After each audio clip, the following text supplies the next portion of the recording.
نحمدہ و نصلی علی رسولہ الکریم، اما بعد، فاعوذ باللہ من الشیطان الرجیم، بسم اللہ الرحمن الرحیم۔ دوستو، آج کے اس چھوٹے سے کلپ کے اندر میں آپ کے سامنے رسول اللہ صلی اللہ علیہ وسلم کی حدیث میں سے، جو کہ صحیح مسلم کے اندر 213 نمبر روایت ہے، اہل جہنم میں سے سب سے کم عذاب جس بندے کو دیا جائے گا۔ ویسے تو جہنم کے اندر رسول اللہ صلی اللہ علیہ وسلم کی احادیث سے جو ہمیں پتہ چلتا ہے، بہت سے طریقے ہیں عذاب کے، بہت بڑے بڑے عذابات ہیں، لیکن سب سے کم عذاب جس بندے کو دیا جائے گا اس کے بارے میں رسول اللہ صلی اللہ علیہ وسلم کی روایت جو ہے سماعت فرمائیے۔ صحیح مسلم کے اندر 213 نمبر روایت ہے۔ حضرت نعمان بن بشیر رضی اللہ تعالی عنہ اس حدیث کے راوی ہیں، فرماتے ہیں کہ رسول اللہ صلی اللہ علیہ وسلم نے فرمایا، ان احوان اہل النار عذابا من لہ نعلان و شراکان من نار۔ فرمایا جہنم کی آگ میں سب سے کم عذاب والا جو بندہ ہے، اس کو جہنم کے اندر آگ کے جو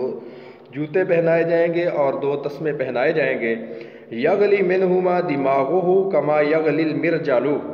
اور ان کی تپش کی وجہ سے، ان جوتوں اور تسموں کی تپش کی وجہ سے اس بندے کا دماغ اس طرح ابلے گا، اس طرح جو ہے جلے گا، جس طرح کہ ہنڈیا کھولتی ہے، اسی طرح ان کا دماغ کھول رہا ہوگا آگ کے ان جوتوں کی وجہ سے۔ ما یرا ان احدا اشد منہ عذابا، اور وہ یہ اس عذاب میں مبتلا ہو کر یہ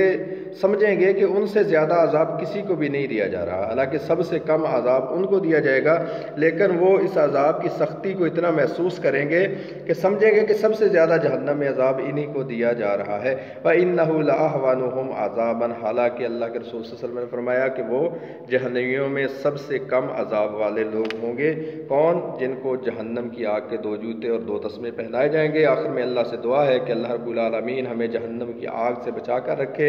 اللہ ہمیں جنت کا داخلہ نصیب فرمائے اور ایسے اعمال کرنے کی توفیق عطا فرمائے جس کی وجہ سے ہم جہنم کی آگ سے بچ کر جنت کی نعمتوں کے اندر ہم داخل ہو جائیں۔ وما توفیقی الا باللہ۔